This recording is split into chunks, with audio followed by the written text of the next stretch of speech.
Speaker. Mr. President, following Trump's tariffs on the country, our approach has been that of appeasement and almost tantamount to begging. You created an impression of us crawling on the floor and begging and cementing our place as a very junior partner to the US. You have juniorized this country and it has lost its status globally. We do this while countries such as China, Canada, and the EU announced retaliatory tariffs against the US. I know that we import finished products from US while we largely export our raw materials such as platinum, gold, and raw aluminium, all of which are central to the US economy.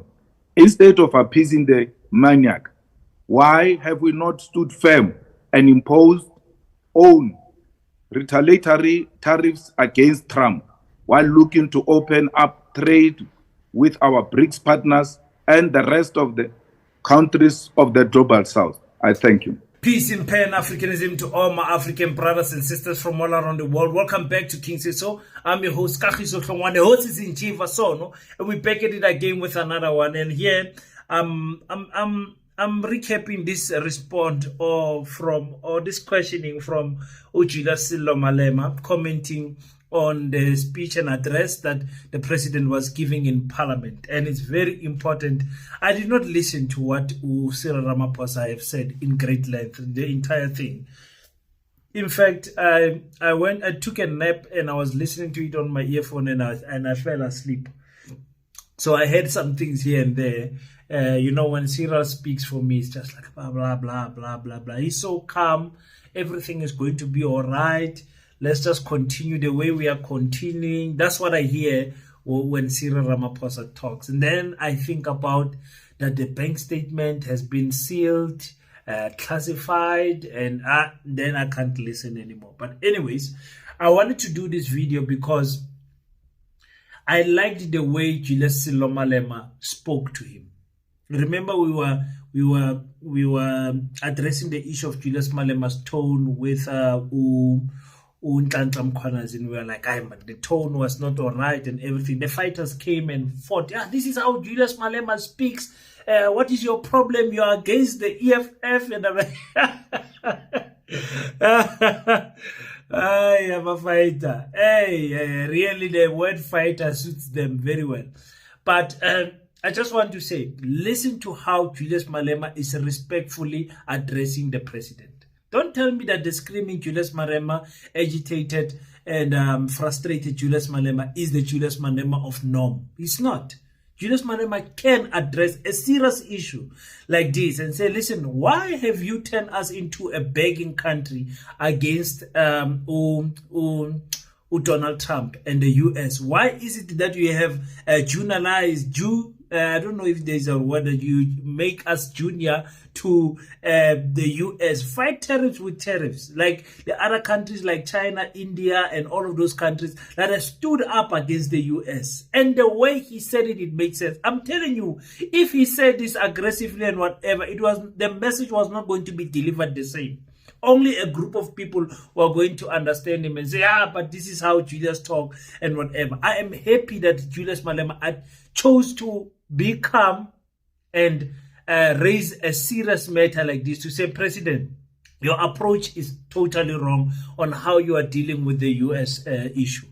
And that is something that must be respected. You understand? I don't like this issue of people saying, Julius Malema is emotionally unstable, or there's lack of emotional intelligence when he deals it and all of that. At work, I hope they watch this video. We do have a Julius, someone. Let me not say a Julius. Someone who, when he speaks, you think that this person is fighting. Now, it does not mean that they can't talk normal. They can. But now the problem with this one that I'm speaking about is he uses vulgar when he addresses people. Even when he's joking, he jokes with vulgar and whatever. And people have come to say, no, but this is how King talks. But when it comes to me, that does not fly. You change your tone quickly, or otherwise fire will be fought with fire. You're not going to throw insults in a casual manner at a workplace. You have to understand, here it's not your home. We are not your friends. We are your colleagues. You are not going to speak to us anyhow. And I don't allow that.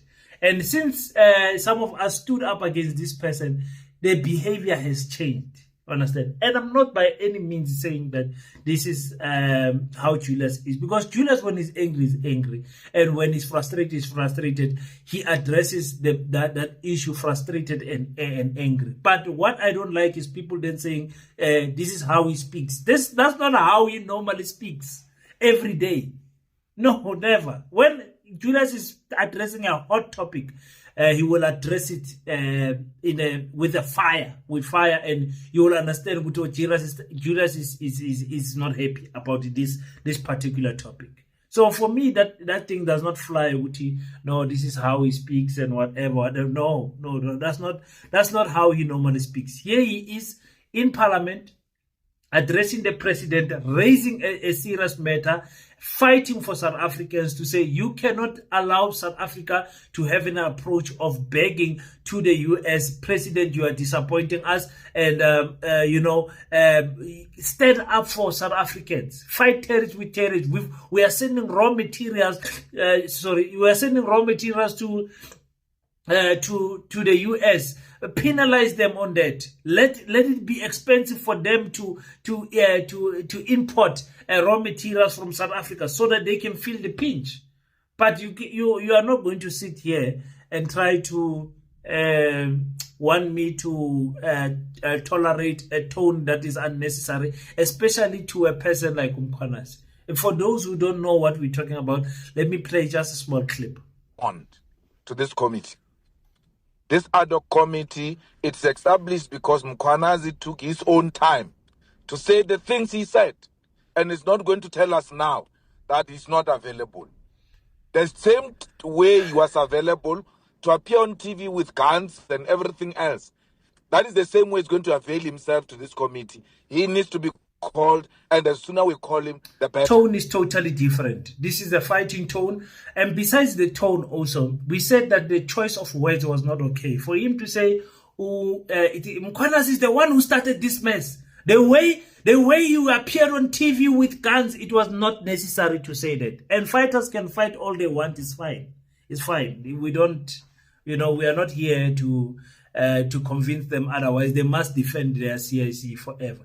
And one thing I don't understand about South African politicians or political supporters, they think when you disagree with them in one point, it means you disagree with their party stance. No, I still believe that the EFF, when it comes to the 7 cardinal pillars, is one of the best political parties there. When it comes to Pan-Africanism, they are the ones that push it the most. I'm interested to see what the EFF is going to do with the Parliament of Burkina Faso enforcing a penalty of 5 years, I believe, to someone who is LGBTQ or something like that. I wonder what are they going to do. Are they going to turn against Mkhwanazi?